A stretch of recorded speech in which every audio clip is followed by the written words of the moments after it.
बावल के अनाज मंडी में होगी मुख्यमंत्री मनोहर लाल की बावल विकास रैली। आरओबी महिला हॉस्टल सहित अन्य परियोजनाओं का करेंगे उद्घाटन। विभिन्न योजनाओं की रखेंगे आधारशिला।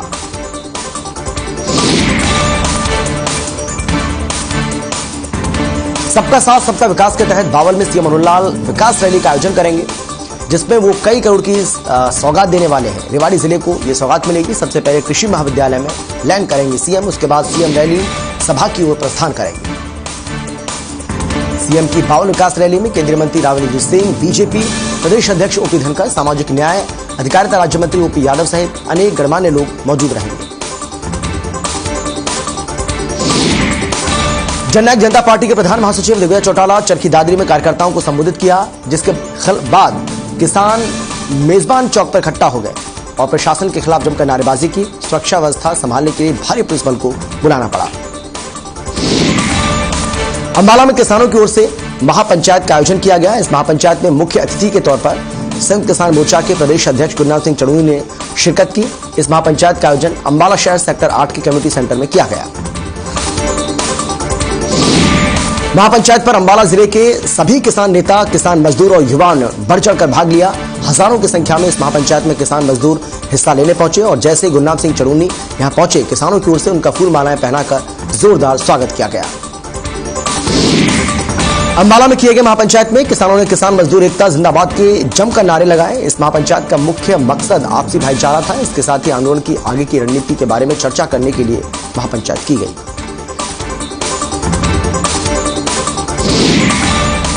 बीजेपी, जेजेपी और आरएसएस वाले शादी से दूर रहे। बेटी की शादी के कार्ड पर एक किसान ने ये संदेश छपवाया है। आंदोलन में किसानों पर छोड़ी गई आंसू गैस, पानी की बौछारें और लाठियां बरसाने से आहत होने की बात भी कही है। ग्वालिशन गांव के किसान राजेश की बेटी की 1 दिसंबर को शादी होनी है। विश्ववीर जाट महासभा के राष्ट्रीय अध्यक्ष रहे हैं। झज्जर के गांव ग्वालिशान निवासी हैं राजेश। बढ़ती महंगाई और अन्य मुद्दों को लेकर सरकार को घेरते हुए कांग्रेस पार्टी में 14 तारीख से पदयात्रा अभियान की शुरुआत की है, जिसके तहत यमुनानगर में कांग्रेस कार्यालय से यह पदयात्रा शुरू हुई और रेलवे स्टेशन में इसका समापन किया गया। इस दौरान कांग्रेस नेताओं ने सरकार के खिलाफ जमकर नारेबाजी की। बुरहाना में जिला उपायुक्त शक्ति सिंह के मार्गदर्शन में जिला रेडक्रॉस सोसाइटी और आरईसी फाउंडेशन ने ब्राह्मण मोहल्ले में दिव्यांगजनों को कृत्रिम अंग और सहायक उपकरणों के वितरण हेतु परीक्षण शिविर का आयोजन किया, जिसमें सैकड़ों लोगों ने भाग लेकर अपनी जांच कराई। साथ ही कोरोना वैक्सीनेशन भी कराया। इस शिविर में एलोपैथिक विभाग के साथ साथ होम्योपैथिक, आयुर्वेदिक और यूनानी विशेषज्ञ मौजूद रहे। शिविर का शुभारंभ पुनहाना उपमंडल अधिकारी मनीषा शर्मा ने दीप प्रज्वलित किया।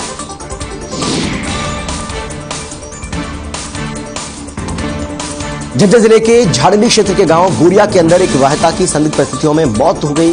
करीब 3 महीने पहले ही इस विवाहिता की शादी हुई थी। विवाहिता का शव घर की छत पर पड़ा मिला। मामले में मृतका के पिता ने अपनी बेटी की हत्या दहेज की वजह से किए जाने का आरोप लगाया है। पुलिस ने पिता की शिकायत पर साक्षी के पति, भाई और सास के खिलाफ दहेज हत्या का मामला दर्ज किया है। पुलिस ने मृतका के शव को झज्जर के राजकीय अस्पताल में पोस्टमार्टम कराया। यमुनानगर में आग लगने से बड़ा हादसा हुआ है, जिसमें दम घुटने से 3 बच्चों समेत 4 लोगों की मौत हो गई है। यमुनानगर के सिटी सेंटर एरिया में कबाड़ गोदाम था। आग लगने की सूचना मिलने पर फायर ब्रिगेड की गाड़ियां मौके पर पहुंची और 6 गाड़ियों ने कड़ी मशक्कत के बाद आग पर काबू पाया। फतेहाबाद के व्यस्तम बाजार जवाद चौक पर स्थित एक बिजली की दुकान में भीषण आग लग गई, जिसके बाद मौके पर 2 दमकल गाड़ियों पहुंची और आग पर काबू पाया। आपको बता दें कि इस दौरान दुकान के ऊपर बने कमरे में एक बुजुर्ग महिला फंस गई थी, जिसे दमकल कर्मियों ने सुरक्षित बचाया। नूर शहर में बढ़ते हुए प्रदूषण को रोकने के लिए उपायुक्त ने निर्देश जारी किए हैं, लेकिन उपायुक्त के दिशा निर्देशों को खुलेआम ठेंगा दिखाया जा रहा है। शहर में खुले में बीचों बीच कृषि विभाग की जमीन पर सड़क बनाने के तारकोल को जलाया गया। तार को जलाने के धुएं के कारण प्रदूषण यहां पर फैल रहा है और लोगों को सांस लेने में दिक्कतों का सामना करना पड़ रहा है। शहरवासियों का आरोप है कि उन्होंने कई बार शिकायत दी है, लेकिन कोई सुनवाई नहीं की गई।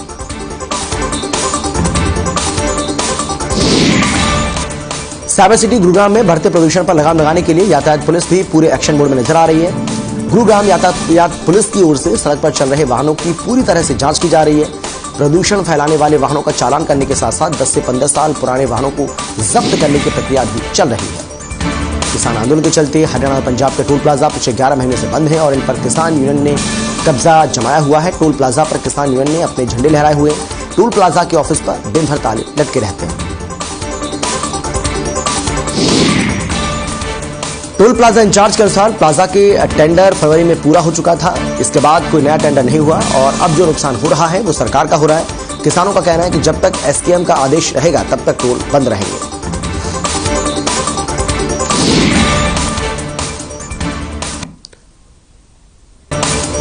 करनाल की शुगर मिल में किसानों ने जमकर हंगामा किया। किसानों का आरोप है कि उन्हें अपना गन्ना बेचने में 26 घंटे का समय लग रहा है। दूसरे एरिया के गन्ने की खरीद ज्यादा कर रहे हैं। किसानों के हंगामे के बाद शुगर मिल एमडी ने किसानों से बातचीत की और समस्या का समाधान करने का भरोसा दिया। शुगर मिल एमडी ने कहा है कि आगे उन्हें 6 से 7 घंटे तक फ्री कर दिया जाएगा। भाजपा नेता सुरेंद्र सागवान ने बताया है कि शुगर मिल के अंदर 200 गांवों के 5000 किसान गन्ना पैदा करते हैं, जबकि किसान अब उन्हें ज्यादा से ज्यादा 6 घंटे लगने चाहिए। गोहाना में एक बार फिर से तेज रफ्तार का कहर देखने को मिला है। गोहाना से रोहतक रोड पर तेज रफ्तार ट्रक ने 2 किसानों को टक्कर मार दी, जिसमें एक किसान की मौत हो गई। आपको बता दें कि ट्रक बतख किसान बलजीत को 20 फीट तक घसीटते हुए ले गया। दूसरा किसान गंभीर रूप से घायल हो गया। मृतक किसान दलजीत पंजाब का रहने वाला है और टीकरी बॉर्डर आंदोलन पर शामिल होने के लिए कल देर रात आया था। आपको बता दें कि गुस्साए किसानों ने देर शाम को गोहाना के रोहतक हाईवे पर जाम लगा दिया, जिसके बाद पुलिस मौके पर पहुंची और किसानों को समझाकर जाम को खुलवाया। किसानों को रात को प्राइवेट हॉस्पिटल में घायल ले जाने के बाद एडमिट नहीं किया गया। गुस्साए किसानों ने प्राइवेट डॉक्टर गजराज हॉस्पिटल के सामने प्रदर्शन किया। हॉस्पिटल पर एफआईआर दर्ज और डॉक्टर गजराज की गिरफ्तारी की मांग की गई। सोनीपत के हरसाना कला के गांवों में फैले गंदे पानी से लोग बेहद परेशान हैं। गंदे पानी की वजह से गांव में मच्छरों की भरमार है। लोगों में बीमारी का खतरा भी पैदा हो रहा है। ग्रामीणों ने प्रशासन से गुहार लगाई है कि जल्द इसका कोई न कोई समाधान निकाला जाए।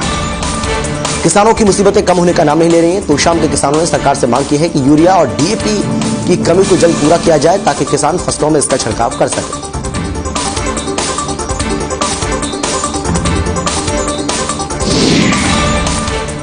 कोरोना के चलते काफी समय से कॉलेज बंद थे। इतने दिनों से ऑफलाइन कक्षाएं चल रही थी। अब रोहतक महर्षि दयानंद विश्वविद्यालय भी खोल दिए गए और शैक्षणिक विभागों में कोरोना प्रोटोकॉल के तहत ऑफलाइन कक्षाएं लगाई गई हैं।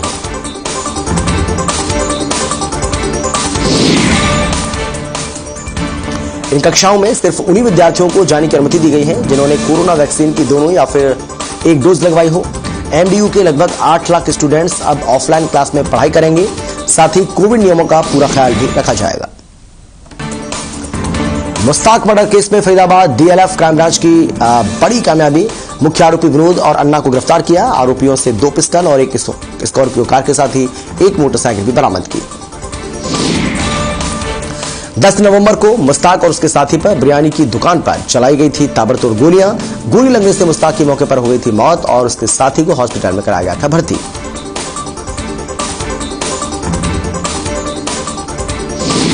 हरियाणा विधानसभा के अध्यक्ष ज्ञानचंद गुप्ता ने पंचकुला के बुरनपुर में नए ट्यूबवेल का उद्घाटन किया। 4 महीने में यह बनकर तैयार हुआ है। करीब 35 लाख रुपए की लागत से यह नया ट्यूबवेल तैयार हुआ।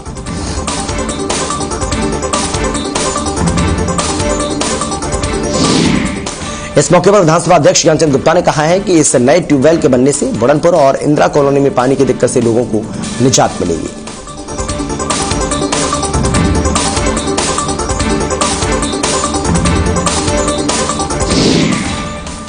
भिवानी में घर घर लगेगी वैक्सीन। कोरोना की संभावित तीसरी लहर को रोकने के लिए स्वास्थ्य विभाग ने 195 टीमों का गठन किया है और ये टीमें घर घर जाकर लोगों को वैक्सीन लगाएंगी।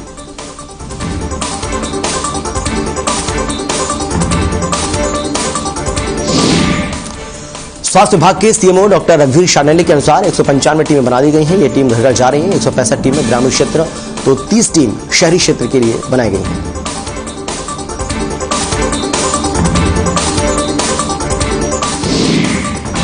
स्वास्थ्य विभाग की ओर से लिए गए इस फैसले से लोग बेहद खुश हैं। उनका कहना है कि सरकार का यह अभियान काफी अच्छा है और अब उन्हें घर बैठे ही वैक्सीन लग जाएगी। हॉस्पिटल के चक्कर नहीं काटने पड़ेंगे।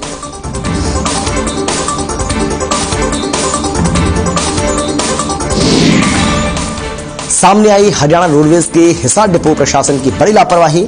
डिपो में खड़ी खड़ी खराब हो रही मुख्यमंत्री की ओर से विशेषकर महिलाओं और छात्रों के लिए चलाई गई 9 गुलाबी बसें।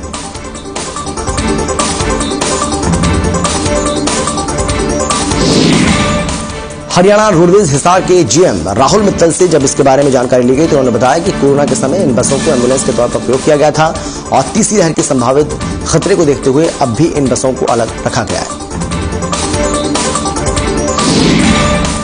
करनाल के सेक्टर 12 स्थित सुपर मॉल की दुकान में नगर निगम ने कार्रवाई की है। नगर निगम की ओर से इसको सील किया गया। सबसे पहले स्पा सेंटर को सील किया गया, इसके बाद कैफे शॉप और फिर खाली दुकान को सील कार्रवाई अमल में लाई गई। नगर निगम की कार्रवाई को देखते हुए मॉल में हड़कंप मच गया। दुकानदारों ने अपने दुकानों को बंद करना शुरू कर दिया। काम से पहुंचे लोगों में भी अफरा तफरी का माहौल देखा गया। निगम की टीम के साथ साथ भारी सिटी थाना पुलिस भी कार्रवाई के समय मौके पर मौजूद रही। एग्जीक्यूटिव ऑफिसर देवेंद्र अग्रवाल ने बताया है कि नगर निगम ने ऐसे 75 लोगों जो 1 महीना पहले ही नोटिस जारी किया था, इसी कड़ी में 20 मोटे प्रॉपर्टी टैक्स डिफॉल्टरों और इसके साथ ही 55 छोटी राशि के डिफॉल्टर्स को ये नोटिस जारी किए थे, जिनके खिलाफ कार्रवाई की गई है। नंगल चौधरी में आरटीओ ने लगातार दबिश दी है और करीब 2 दर्जन वाहनों के चालान किए, वाहनों को इंपाउंड किया। पहली बार सवारी और फल सब्जी की गाड़ियों की चेकिंग का अभियान चलाया गया, जिससे उनके राज खुल गए। महिला आरटीओ ने खुद सड़क पर खड़े होकर कार्रवाई को अंजाम दिया। जो वाहन चालक फल सब्जी का नाम लेकर कई महीनों तक बिना कागजात के वाहन दौड़ा कर रहे थे, आखिरकार उन पर शिकंजा कस लिया गया। 4 घंटे की कार्रवाई में विभाग ने 4 लाख के चालान किए। भारतीय पुरातत्व सर्वेक्षण और चंडीगढ़ मंडल की ओर से प्रतिवर्ष की तरह इस वर्ष भी विश्व स्तर पर मनाए जाने वाला विश्व विरासत सप्ताह का आयोजन किया गया। फरीदाबाद के सभी उपमंडल में किया जा रहा है आयोजन। सूरजकुंड उपमंडल के अंतर्गत आने वाले परिसर में स्थानीय विद्यालयों से आए हुए छात्र छात्राओं के बीच प्रश्नोत्तरी प्रतियोगिता का आयोजन किया गया, जिसमें छात्रों ने बढ़ चढ़कर भाग लिया।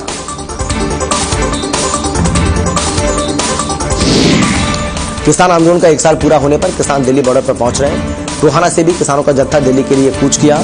किसानों ने कहा है कि जब तक बिल वापसी नहीं और एमएसपी की गारंटी नहीं मिलती, तब तक एक आंदोलन चलता रहेगा।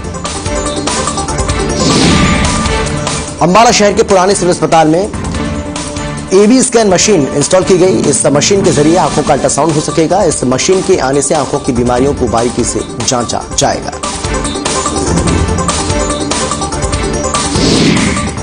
आंखों से संबंधित रोगों के लिए अब अंबाला के लोगों को पीजीआई चंडीगढ़ के चक्कर नहीं काटने पड़ेंगे। अंबाला शहर के पुराने सिविल अस्पताल में एबी स्कैन मशीन इंस्टॉल की गई है।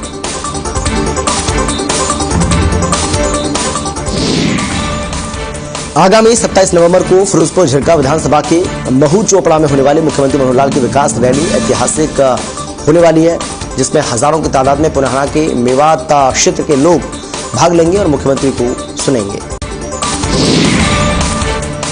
सीएम की रैली पर बीजेपी की पूर्व प्रत्याशी रही नौक्षम चौधरी ने जानकारी देते बताया है कि सरकार के दूसरे कार्यकाल में सीएम मेवात में पहली बार होने आ रहे हैं। सीएम की ये रैली ऐतिहासिक होगी। कृषि कानून वापसी पर फरीदाबाद की तेगांव सीट से विधायक राजेश नागर का कहना है कि प्रधानमंत्री नरेंद्र मोदी सचमुच में किसानों के सबसे बड़े हितैषी हैं और तीनों कृषि अध्यादेश वापस लेकर साथ ही देशवासियों से माफी मांगकर उन्होंने ये साबित भी कर दिखाया। तेगांव के विधायक ने विधानसभा में हुए विकास कार्यों की चर्चा करते हुए कहा है कि बिजली, पानी, सड़क, स्कूल, कॉलेज, अस्पताल, इन सब पर काफी मात्रा में हमने काम किया है। ये बन भी चुके हैं और बाकी का निर्माण भी जल्द पूरा कर लिया जाएगा। मथुरा के आगरा नहर में दिन दहाड़े खाली किए जा रहे घरों के मलमूत्र के टैंकर, जिससे आसपास के रहने वालों का जीना हुआ दूभर। वहीं आगरा नहर के किनारे से गुजरने वाले यात्रियों को बदबू से आने जाने में हो रही है परेशानी। प्रशासन कहीं न कहीं इन पर लगाम लगाने में नाकाम नजर आ रहा है। स्थानीय निवासियों ने प्रशासन से जल्द उचित कार्रवाई करने की मांग की है और सरकार से आगरा नहर का पानी फिर से स्वच्छ करने की अपील भी की। कुरुक्षेत्र के गांव अमीन में कोरोना से बचाव के लिए समाज को संदेश देने के लिए महाबली द ग्रेट खली पहुंचे। द ग्रेट खली ने खुद कोरोना से बचाव की दूसरी वैक्सीन कुरुक्षेत्र के लिए गांव अमीन में लगाई। महाबली द ग्रेट खली को अपने बीच पाकर ग्रामीण और स्वास्थ्य विभाग की टीम भी बेहद उत्साहित नजर आई। इस मौके पर उन्हें देखने के लिए भारी संख्या में लोगों की उपस्थिति मौजूद रही।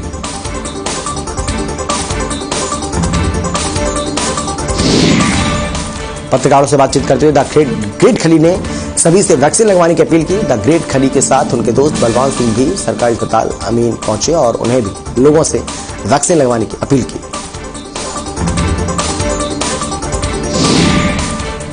गुरुग्राम के सेक्टर 10 थाना क्षेत्र में चोरों का आतंक बढ़ता जा रहा है। गड़ी हरसरू के मकान में ताला तोड़कर 50,000 रुपए से ज्यादा की नकदी ले उड़े। मकान में रहने वाले किराएदार एक हफ्ते के लिए घर गए हुए थे और जैसे ही दिल्ली वापस आए ये चोरी की वारदात पता चली। आपको बता दें कि पूरी वारदात यहां लगे सीसीटीवी कैमरे में कैद हुई। मकान का ताला तोड़कर अंदर घुसते चोर नजर आ रहे हैं। 17 और 18 नवंबर की मध्य रात्रि को इस चोरी की वारदात को अंजाम दिया गया। गौरतलब है कि पिछले 1 महीने से घर में घुसकर चोरी की 30वीं वारदात है। प्रदेश में प्राइवेट औद्योगिक इकाइयों की नौकरियों में हरियाणा के मूल निवासियों को 75% आरक्षण देने का राज्य सरकार के इस फैसले को हाईकोर्ट में चुनौती दी गई है और गुरुग्राम इंडस्ट्रियल एसोसिएशन ने कानून को खारिज करने की मांग करते हुए हाईकोर्ट में ये याचिका दायर की है। दरअसल जब से 75% नौकरियों में आरक्षण का कानून का जो ड्राफ्ट है उसको तैयार किया गया, तभी से तमाम इंडस्ट्रीज सरकार के इस फैसले से नाखुश हैं, इसका विरोध कर रही हैं, लेकिन इसके बावजूद भी ये कानून बन चुका है। इंडस्ट्रियलिस्ट का कहना है कि आरक्षण योग्यता के आधार पर होना चाहिए, न कि इलाके के आधार पर, क्योंकि निजी क्षेत्र की नौकरियां पूरी तरह से योग्यता और कौशल पर ही आधारित होती हैं। एक ब्रेक के लिए हम रुक रहे हैं, फौरन लौट रहे हैं।